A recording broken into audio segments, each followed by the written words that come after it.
구약성경 다니엘 2장 25절부터 35절까지 말씀 우리 마음을 합하여 함께 읽도록 하겠습니다. 이에 아리옥이 다니엘을 들고 급히 왕 앞에 들어가서 아뢰되 내가 사로잡혀온 유다 자손 중에서 한 사람을 찾아내었나이다. 그가 해석을 왕께 알려드리이다 하니라. 왕이 대답하여 벨드사살이라 이름한 다니엘에게 이르되 내가 꾼 꿈과 그 해석을 내가 능히 내게 알게 하겠느냐 하니 다니엘이 왕 앞에 대답하여 이르되 왕이 물으신 바 은밀한 것은 지혜자나 술객이나 박수나 점쟁이가 능히 왕께 보일 수 없으되 오직 은밀한 것을 나타내실 이는 하늘에 계신 하나님이시라. 그가 느부갓네살 왕에게 후일에 될 일을 알게 하셨나이다.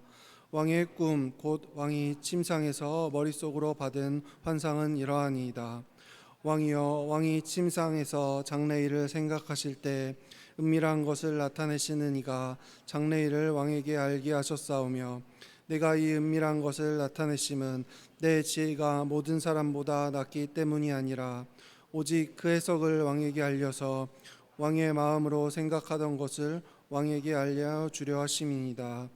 왕이여, 왕이 한 큰 신상을 보셨나이다. 그 신상이 왕의 앞에 섰는데 크고 광채가 매우 찬란하며 그 모양이 심히 두려우니 그 우상의 머리는 순금이요 가슴과 두 팔은 은이요 배와 넓적다리는 노시요 그 종아리는 쇠요 그 발은 얼마는 쇠요 얼마는 진흙이었나이다.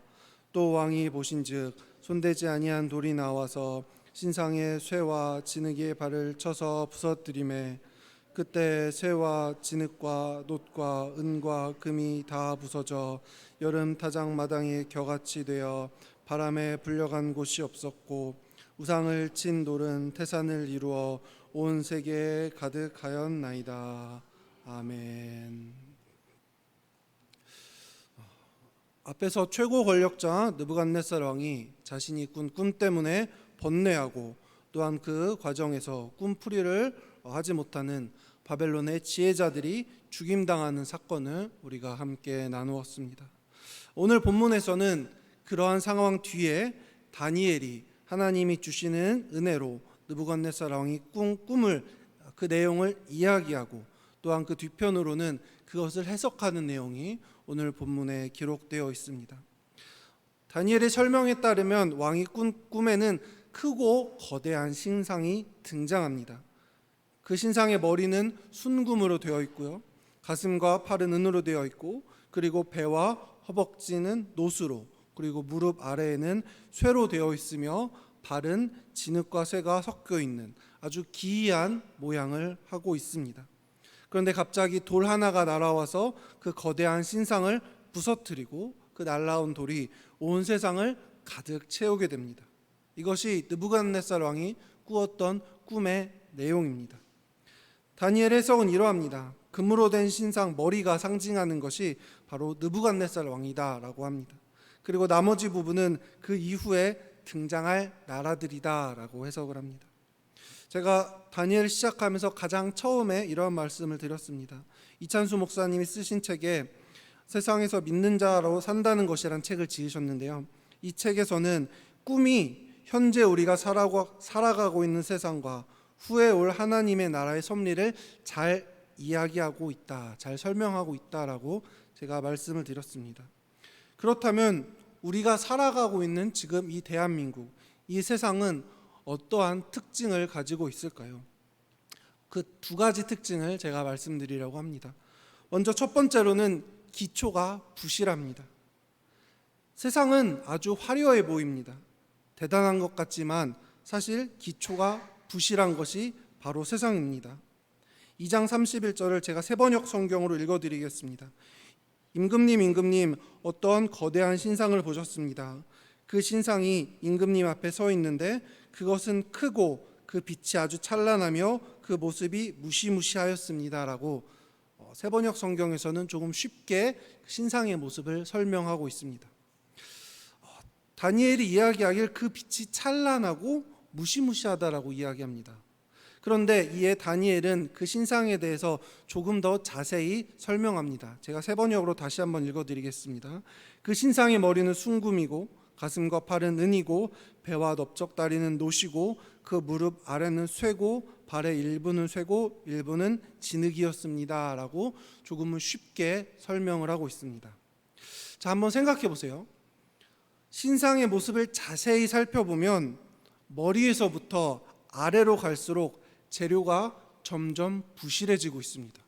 분명히 머리는 금이에요. 하지만 발은 진흙과 쇠가 섞여 있는 모습입니다. 즉 멀리서 보았을 때 그 신상의 머리나 흉부만을 보았을 때는 번쩍번쩍해요. 금으로 되어 있으니까요. 하지만 그 신상으로 다가가면 다가갈수록 머리는 보이지 않고 점점점 시선이 아래로 향하게 됩니다. 그러면 노시 되고 쇠가 되고 진흙이 됩니다. 즉 멀리서 보았을 때는 굉장한 것 같아 보이지만 그것을 내 앞에서 보았을 때는 별것 아니게 되는 것이 바로 오늘 다니엘이 말하고 있는 신상의 모습입니다. 겉으로만 번지를 하지 막상 그 앞에 가보면 아무것도 볼품이 없는 것이 바로 신상의 모습입니다. 그것이 바로 우리가 살고 있는 세상과 너무나도 같습니다. 그리고 두 번째 특징으로는 갑작스러운 멸망입니다. 이렇게 기초가 부실한 거대 신상이지만 신상이 무너지는 것은 부실해서 무너진 것이 아니었습니다. 느닷없이 날아온 돌 하나가 그 신상을 무너뜨렸습니다. 2장 34절 또 왕이 보신즉 손대지 아니한 돌이 나와서 신상의 쇠와 진흙에 발을 쳐서 부서뜨리매 갑자기 돌 하나가 날아왔다라고 이야기합니다. 그런데 여기서 그냥 돌이 아니라 손대지 아니한 돌이다라고 설명합니다. 손대지 아니한 돌이 상징하는 것은 바로 하나님입니다. 신명기 27장 6절 너는 다듬지 않은 돌로 내 하나님 여호와의 제단을 쌓고 그 위에 내 하나님 여호와께 번제를 드릴 것이며 여호수아 8장 31절 이는 여호와의 종 모세가 이스라엘 자손에게 명령한 것과 모세의 율법책이 기록한 대로 쇠 연장으로 다듬지 아니한 새 돌로 만든 제단이라 무리가 여호와께 번제물과 화목제물을 그 위에 드렸으며 구약 시대 때 제단을 만든 건 다듬지 아니한 돌입니다. 즉 신상을 무너뜨린 건 다듬지 아니한 돌, 하나님을 의미하는 것이요. 어느 순간 갑작스럽게 하나님께서 그 신상을 무너뜨리신 겁니다. 즉 세상의 특징은 두 가지로 제가 다시 한번 정리하겠습니다. 멀리서 볼 때는 그럴듯합니다. 하지만 내 코앞에 두었을 때는 별 볼 일 없고 기초가 부실합니다. 그리고 별 볼 일 없다는 것입니다. 사도행전 4장 11절 이 예수는 너희 건축자들이 버린 돌로서 집 모퉁이의 머릿돌이 되었느니라. 건축자가 쓸모없다고 버린 돌이 신상을 무너뜨린 것입니다. 그것이 바로 세상이 가지고 있는 두 가지 특징입니다. 그렇다면 이러한 세상에서 우리는 어떠한 모습으로 살아가야 할까요? 짧지만 저와 여러분이 세 가지를 함께 나누기 원합니다. 첫 번째로는 세상과 하나님 나라를 동시에 바라볼 줄 알아야 합니다. 오늘 다니엘서에 보면 보다라는 단어를 두 번 사용합니다. 한 번은 거대한 신상을 볼 때 사용하고요. 또 한 번은 그 날아온 돌을 볼 때 보다라는 단어를 사용합니다. 즉 세상도 바라보았고 하나님도 바라본 것이 다니엘이었습니다. 그렇다면 여러분은 어떤 것을 바라보고 계십니까? 세상만 바라보고 계십니까? 아니면 하나님만 바라보고 계십니까? 우리는 균형을 지켜야 합니다. 세상만 바라보다가 세상에 주눅 들어서 패배할 것입니까?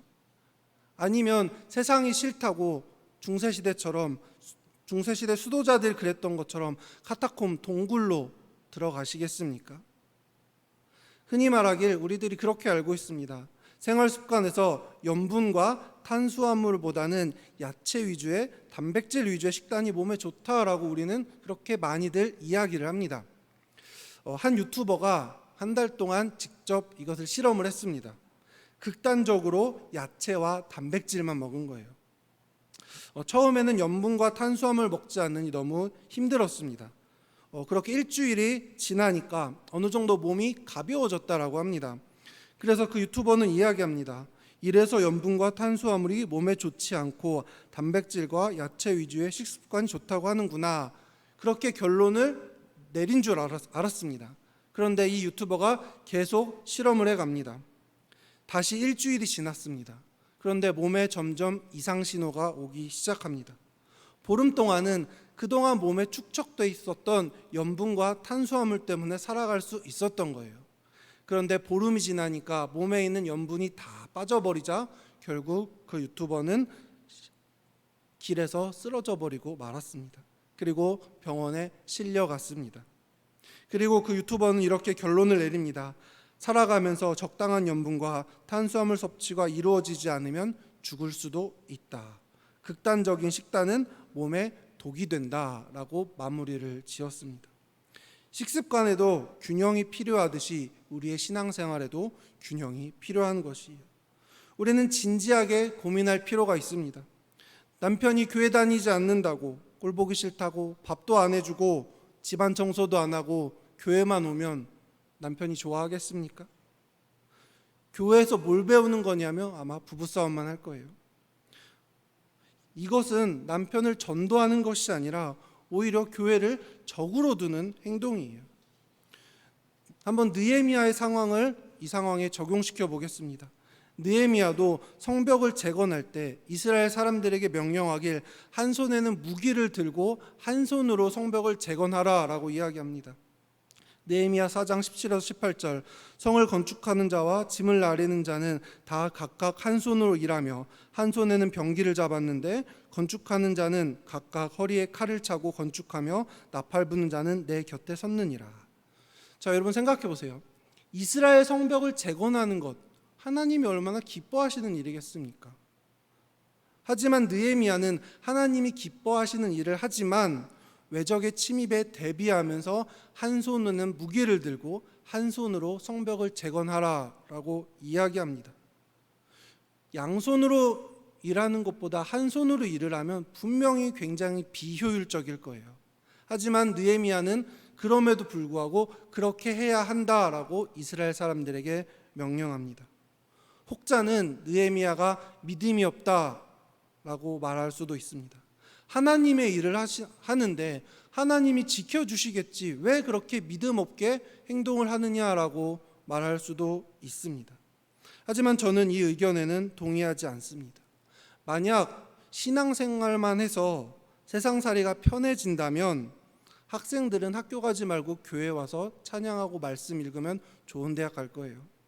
어른들도 직장생활하지 않고 매일 나와서 교회에 기도하면 모든 것이 편안할 겁니다. 하지만 분명 이렇게 사는 모습은 옳은 모습이 아닙니다. 그렇다고 교회에서 일하는 목회자는 다른 일 안 하고 말씀 읽고 기도만 하면 그 교회가 건강해질까요? 저는 그렇게 생각하지 않습니다. 목회자는 목회자로서 분명히 교회에서 해야 하는 일이 있습니다. 행정적인 일도 해야 되고요. 때로는 교회 청소도 해야 합니다. 성도님들 신방도 해야 합니다. 그저 이런 거 다 제쳐놓고 십자가 앞에서 성경만 읽고 기도한다고 건강한 교회가 되지는 않다라고 저는 그렇게 생각합니다. 얼마 전에 이중직을 하는 한 목회자가 이러한 인터뷰를 했습니다. 우리가 이중직을 하는 이유는 목회를 하기 위해서 이중직을 하는 것인데 이것을 알아주지 못하는 선배 목사님들이 너무 야속합니다. 단순히 내가 먹고 살려고 이중직을 하는 것이 아니라 교회 공과금도 내야 하고 월세도 내기 위해 이중직으로 돈을 버는데 이것을 알아주지 못하는 선배 목사님들이 너무 야속합니다 라고 인터뷰를 한 글을 읽은 적이 있습니다. 신학자 칼바르트는 주장합니다. 한 손에는 성경을, 한 손에는 신문을. 우리는 세상 가운데 있습니다. 우리의 육신은 땅을 디디고 있습니다. 이것을 부인할 수는 없습니다. 그러기에 우리는 균형적인 신앙생활을 해야 합니다. 오해하지 않으셨으면 좋겠습니다. 교회 일을 적당히 하라는 것이 아닙니다. 교회에서 열심히 최선을 다해 일을 했으면 내가 속한 그룹에서도 최선을 다해야 한다는 것이에요.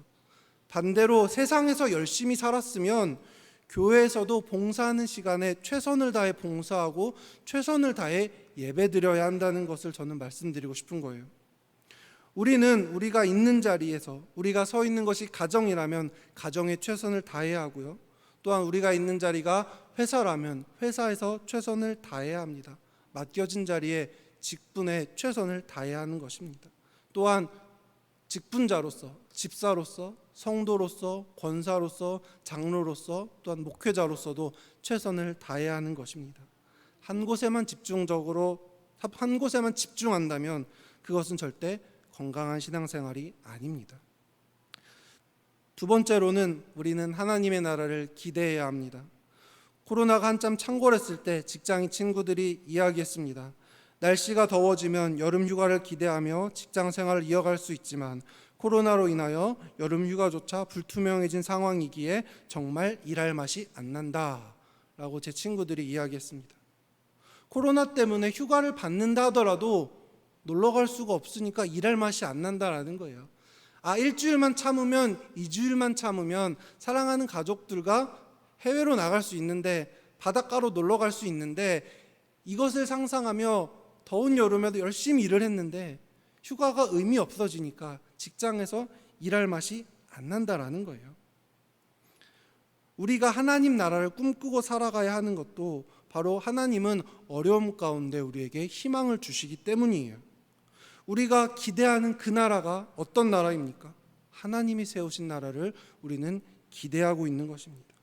겉모습은 화려하지만 가까이 갈수록 볼품없는 세상이 아니라 어느 곳에서 보아도 완전한 하나님의 나라를 기대해야 하는 것입니다. 완벽하지 않은 사람들이 부족한 지혜로 이끌어가는 이 나라에서 우리는 기대할 것이 없습니다. 얼마나 큰 행복을 주겠습니까? 부족한 사람이 부족한 지혜로, 부족한 경험으로 나라를 이끌어가는데 우리에게 얼마나 큰 행복을 주겠습니까? 정치하는 사람들에게 손가락질할 것 없습니다. 부족한 인간이 완벽한 나라를 만들 수는 없기 때문이에요. 교회도 마찬가지입니다. 우리는 죄인들입니다. 죄인들이 모여 있습니다. 여러분에게 만족을 드리기 너무나도 어렵습니다. 가끔은 그럴 때도 있습니다. 이것이 하나님의 뜻이다라고 내가 생각하는 것을 멋있게 포장하고 있지 않습니까? 내가 하고 싶은 것이기 때문에 하나님의 응답인지 아닌지도 모르는 채 이것이 하나님의 응답입니다, 이대로 해야 합니다 라고 우리의 의견을 관철시키고 있지 않은지 우리의 모습을 되돌아볼 필요가 있습니다. 우리 교회도 이럴진데 예수님을 모르는 세상에서 우리가 무슨 기대를 할 수 있겠습니까? 우리가 다니엘서 느부갓네살 왕의 꿈을 살펴보면서 하나님 나라에 대한 기대감을 회복해야 하는 이유입니다. 우리는 인간이 다스리는 나라에 기대를 거는 것이 아니라 하늘 소망을 품으며 하나님 나라를 기대해야 하는 것입니다. 하나님은 실수가 없고 완전하시기 때문입니다. 다니엘 4장 3절 참으로 크도다 그의 이적이여, 참으로 능하도다 그의 놀라운 일이여, 그의 나라는 영원한 나라요 그의 통치는 대대에 이르리로다. 그리고 이 나라를 다스리는 분이 어떤 분이십니까? 시편 99편 4절 능력 있는 왕은 정의를 사랑하느니라. 주께서 공의를 견고하게 세우시고 주께서 야곱에게 정의와 공의를 행하시나이다. 이러한 나라입니다. 하나님의 나라는. 지금 우리 눈앞에는 위협적인 신상이 보입니다. 하지만 갑작스럽게 악한 세상을 분명히 하나님께서는 심판하실 것입니다. 그리고 주님이 다스리는 영원한 나라를 우리는 꿈꿔야 하는 줄로 믿습니다. 그리고 마지막으로 세 번째, 우리는 하나님의 약속을 신뢰해야 합니다. 몇 해 전에 개봉한 영화 암살이라는 영화가 있습니다. 이 영화는 일제강점기 독립군들의 이야기를 재미있게 서술한 영화입니다. 이 영화 암살의 이중첩자 역할로 염석진 역할을 맡은 이정재가 이러한 대사를 합니다. 몰랐으니까, 해방될 줄 몰랐으니까, 이런 대사를 합니다. 그리고 하정우가 독립운동가인 전지현에게 이런 대사를 합니다. 솔직히 조선군 사령관 강인국은 대표적인 친일파입니다. 솔직히 조선군 사령관 강인국을 죽인다고 독립이 되냐? 왜 목숨을 걸고 그러느냐? 하정우가 독립운동가에게 이러한 이야기를 합니다. 독립운동은 우리나라가 독립하기 위해서 꼭 누군가는 해야 하는 것이었습니다. 하지만 자신의 생명을 내어놓고 해야 하는 것이 독립운동이었죠. 불합리한 이 세상에서 예수님을 제대로 믿으면 손해보기도 합니다. 손가락질 받기도 합니다. 그러면 우리 스스로에게 이러한 질문을 던질 수도 있습니다. 몰랐으니까. 하나님의 나라가 올 줄 몰랐으니까. 그리고 또 한 가지 질문. 이런다고 하나님 나라가 오냐? 여러분, 30년 넘게 일제 치하에 물들어 있다 보면 독립이 될 거라는 희망을 잊을 수도 있어요. 하지만 우리가 잘 아는 것처럼 일본의 핵폭탄이 떨어짐으로 우리는 독립을 맞이하였습니다. 이것을 오늘 본문에 접목시켜 보겠습니다. 거대한 신상에 돌이 날아온 것을 일본의 핵폭탄이 떨어진 것을 한번 비유해 보겠습니다. 그 전까지는 핵폭탄이 뭔지도 몰랐습니다. 무슨 무기인지도 몰랐습니다. 일본에 그것이 떨어질 것이라고 누가 상상했겠습니까? 하지만 우리가 바라보는 그 신상에 손대지 아니한 돌, 하나님이 직접 역사하심으로 그 신상이 부서져 버렸습니다. 우리가 바라보는 거대한 신상, 그 신상을 하나님께서 무너뜨리신 것입니다. 우리도 늦어진 예수님의 약속으로 인해 이와 같이 생각할 수 있습니다. 하나님의 나라가 오긴 와? 정말 천국이 있어? 성도 여러분, 하나님께서 더디 오는 이유는 약속을 까먹으셔서도 아니고요, 게으르셔서도 아닙니다. 우리를 위해서예요. 베드로후서 3장 9절, 주의 약속은 어떤 이들이 더디다고 생각하는 것 같이 더딘 것이 아니라 오직 주께서는 너희를 대하여 오래 참으사 아무도 멸망하지 아니하고 다 회개하기에 이르기를 원하시느니라. 우리의 회개를 기다리고 계신 거예요. 제가 찬양 한 곡을 소개해드리면서 오늘 설교를 마무리하겠습니다. 마커스가 부른 찬양 중에 그가 다스리는 나라에서라는 찬양이 있습니다. 이 찬양의 가사 한 부분을 읽어드리겠습니다. 하나님이 세상을 지으사 회복하고 통치하시네. 주님이 이곳에 나타나오시는 날 세상과 우리는 완전하게 변할 거야. 주님이 이 땅에 오시는 날 이 세상과 우리는 완전한 존재로 변하게 될 것입니다. 여러분은 이 세상 가운데 얼마나 하나님의 나라를 기대하고 계십니까?